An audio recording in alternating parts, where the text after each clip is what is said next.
ನಾವು ನೋಡಿ ಇವತ್ತು ಬೆಳ್ತಂಗಡಿ ತಾಲೂಕಿನ ಈ ನಡಗ್ರಾಮದ ಪ್ರಾಂತದಲ್ಲಿರುವಂತಹ ಇವಾಗೆಲ್ಲ ನಾವೆಲ್ಲ ಏನು ಕರಿತಾ ಇದ್ದೇವೋ ಜಮಲಾಬಾದ್ ಕೋಟೆ ಅಂತ ಕರಿತಾ ಇದ್ದೇವೋ ಅಂತಹ ಪ್ರದೇಶದಲ್ಲಿ ಇನ್ನು ಇಲ್ಲಿಯ ಸ್ಥಳೀಯ ಜನರೆಲ್ಲ ಕರೆಯುವಂತಹ ಗಡಾಯಿಕಲ್ಲು ಎಂಬಂತಹ ಪ್ರದೇಶ.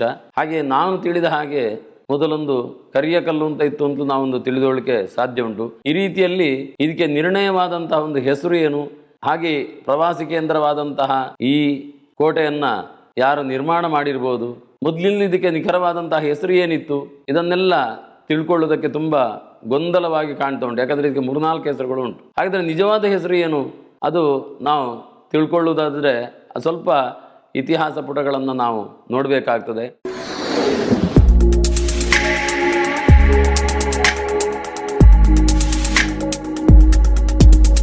ಈ ಜಮಲಾಬಾದ್ ಕೋಟೆ ಅಂತ ಈಗಿನ ಇತಿಹಾಸಕಾರರು ಅಥವಾ ಈಗ ನಾವೇನು ಹೇಳ್ತಾ ಇದ್ದೇವೋ ಅದನ್ನು ನಾವು ಹತ್ತಾ ಇದ್ದೇವೆ.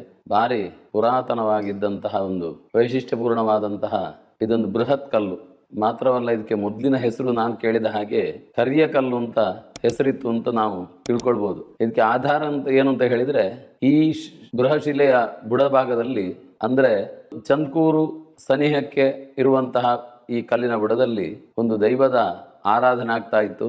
ಆ ದೈವದ ಹೆಸರು ಕರಿಯಮಲ್ಲ ಅಂತ. ಆ ದೈವ ನಮ್ಮ ತುಳುನಾಡಿನಲ್ಲಿ ಆರಾಧನೆ ಆಗ್ತಾ ಇದ್ರು.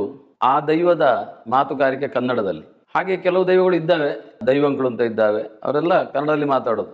ಅದೇ ರೀತಿ ಈ ಕರಿಯಮಲ್ಲ ಎಂಬ ದೈವ ಸಹ ಕನ್ನಡದಲ್ಲೇ ಮಾತಾಡೋದು. ಅದರ ಒಂದು ವಿಷಯವನ್ನು ಸ್ವಲ್ಪ ನಾನು ತಿಳಿದವಾಗ ಕರಿಯಕಲ್ನಲ್ಲಿ ಉಂಡಾಗಿದ್ದುಕೊಂಡು ಕರಿಯಮಲ್ಲ ಅಂತ ಹೇಳಿಸಿಕೊಂಡಿದ್ದೇನೆ ಅಂತ ಹೇಳುವಂತಹ ಒಂದು ವಾಕ್ಯಗಳು ಆ ದೈವದ ಪಾಠದಾನದಲ್ಲಿ ಬರ್ತದೆ. ಈ ಆಧಾರದಿಂದ ಮೊದಲು ಇದಕ್ಕೆ ಕರಿಯಕಲ್ಲು ಅಂತ ಹೆಸರಿತ್ತು ಅಂತ ತಿಳ್ಕೊಳ್ಬಹುದು. ಅನಂತರ ನಮ್ಮ ತುಳುನಾಡಾದ ಕಾರಣ ಇಲ್ಲಿಯ ಜಾನಪದ ಭಾಷೆಯಲ್ಲಿ ಅದನ್ನ ಗಡಾಯಿ ಕಲ್ಲು ಅಂತ ಕರೀಲಿಕ್ಕೆ ಶುರು ಮಾಡಿದ್ರು. ಯಾಕಂದ್ರೆ ಯಾವುದೇ ಒಂದು ದೊಡ್ಡವಾದಂತಹ ವಸ್ತು ಅಂತ ಇದ್ರೆ ಅದನ್ನ ಗಡಾಯಿ ಅಂತ ನಮ್ಮದಲ್ಲಿ ಪ್ರಯೋಗಿಸುವುದು ತುಳು ಭಾಷೆಯ ಒಂದು ಶಬ್ದ. ಅದು ಮುಂದಕ್ಕೆ ಪ್ರಾಯ 1157ರಿಂದ 1208ನೇ ಇಸವಿಯಲ್ಲಿ ಈ ಬಂಗರಸರ ಏನೊಂದು ಆಳ್ವಿಕೆ ಇತ್ತು, ಆ ಸಂದರ್ಭದಲ್ಲಿ ಹೊಯ್ಸಳರು ಅದನ್ನ ಆ ಬಂಗರಸರ ಈ ಪ್ರಾಂತವನ್ನ ಅವರು ವಶಪಡಿಸಿಕೊಂಡ್ರು.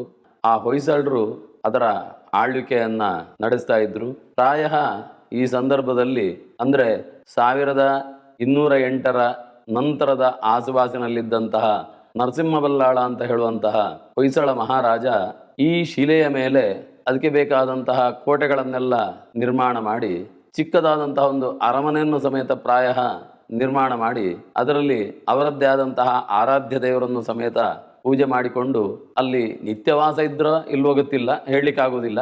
ಅಂತೂ ನಾವು ಎಲ್ಲ ಕೇಳಿ ತಿಳಿದ ಹಾಗೆ ಒಂದು ಮಳೆಗಾಲ ಪ್ರಾರಂಭ ಆಗುವಂಥ ಸಂದರ್ಭದಲ್ಲಿ ಹೋಗಿದ್ರೆ ಎಷ್ಟೋ ದಿವಸ ಅಲ್ಲೇ ತಂಗ್ತಾ ಇದ್ರು, ಅಲ್ಲಿಯೇ ಉಳ್ಕೊಳ್ತಾ ಇದ್ರು ಅಂತ ನಾವೆಲ್ಲ ಹೇಳಿ ಕೇಳಿ ಎಲ್ಲ ತಿಳ್ಕೊಳ್ಬಹುದು ಸಾಧ್ಯ.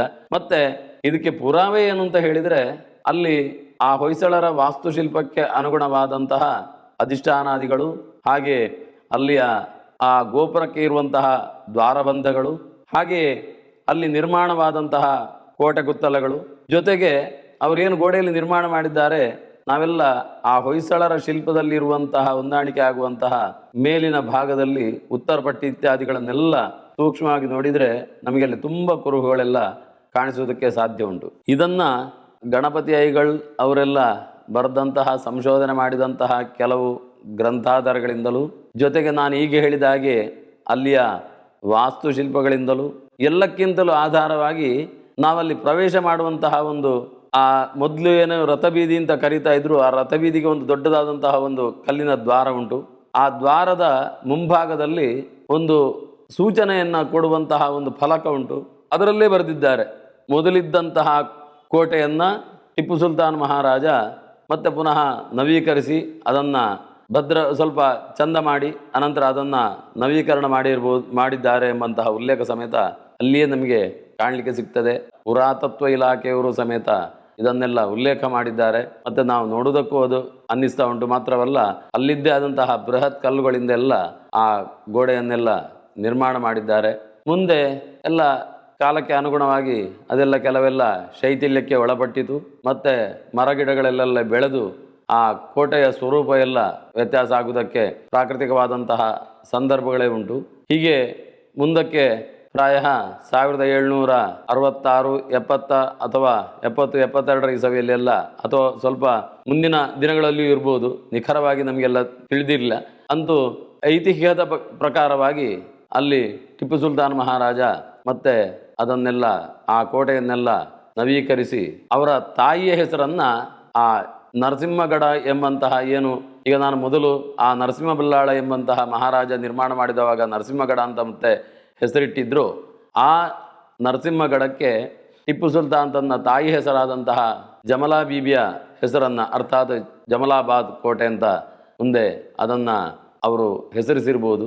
ಹೀಗೆ ಇವಾಗೆಲ್ಲ ಇತಿಹಾಸಗಳಲ್ಲಿ ಆಗಲಿ ಎಲ್ಲ ನಾವು ಕರೆಯುವುದೆಲ್ಲ ಅದನ್ನು ಜಮಲಾಬಾದ್ ಕೋಟೆ ಅಂತ. ಅಂತೂ ನಮಗೆ ಐತಿಹ್ಯಗಳು ಏನಿದ್ರು ನಾವಿಲ್ಲಿ ಒಂದು ವಿಶೇಷ ಕಾಣಬೇಕಾದ್ದೇನಂತಂದರೆ ಯಾವುದೇ ಒಂದು ಮರಗಿಡಗಳು, ಹಾಗೆ ನೀರಿನ ಆಶ್ರಯ ಇರುವಂತಹ ಜಾಗಗಳು, ಹಾಗೆ ಬೃಹತ್ತಾದಂತಹ ಬಂಡೆಗಳಿದ್ದರೆ ಅಲ್ಲಿ ಪ್ರಕೃತಿಯ ರಕ್ಷಣೆ ವಿಶೇಷವಾಗಿ ಆಗ್ತದಂತೆ.